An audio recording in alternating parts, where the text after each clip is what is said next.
সৃষ্টির পূর্বে মানুষের ভাগ্যে যা লেখা হয়েছে তা কি দোয়ার মাধ্যমে পরিবর্তন করা সম্ভব? সন্দেহ নেই যে ভাগ্যের লিখন পরিবর্তনে দোয়ার প্রভাব রয়েছে। তবে জেনে রাখা দরকার, পরিবর্তনটাও পূর্বে লেখা আছে যে দোয়ার মাধ্যমে অমুকের ভাগ্যের পরিবর্তন হবে। এই ধারণা যেন না হয় যে আপনি ভাগ্যের কোনো অলিখিত বস্তু পরিবর্তনের জন্য দোয়া করছেন। সুতরাং দোয়া করবেন এটাও লেখা আছে, আর দোয়ার মাধ্যমে যা অর্জিত হবে তাও লিখিত আছে। এজন্যই আমরা দেখতে পাই যে রোগীকে ঝাড়ফুঁক করা হলে রোগী সুস্থ হয়ে ওঠে। নবী সাল্লাল্লাহু আলাইহি ওয়াসাল্লাম একজন সৈনিক কোনো একদিকে প্রেরণ করলেন। তারা কোনো এক গোত্রের নিকটে মেহমান হিসেবে উপস্থিত হলে গোত্রের লোকেরা মেহমানদারি করতে অস্বীকার করলো। রাতের বেলা সেই গোত্রের নেতাকে বিষাক্ত সাপে দংশন করলো।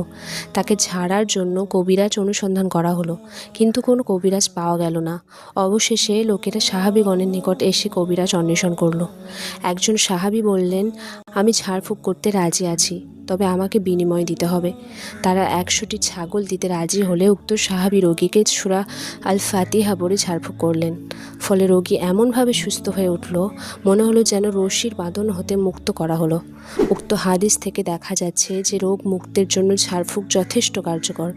দোয়ার প্রভাব রয়েছে, তবে তাতে ভাগ্যের পরিবর্তন হয় না, বরং ভাগ্যে এটাও লেখা রয়েছে যে দোয়া করবে তার ভাগ্যের পরিবর্তন হবে। সব কিছুই সংগঠিত হয় ভাগ্যের লিখন অনুযায়ী।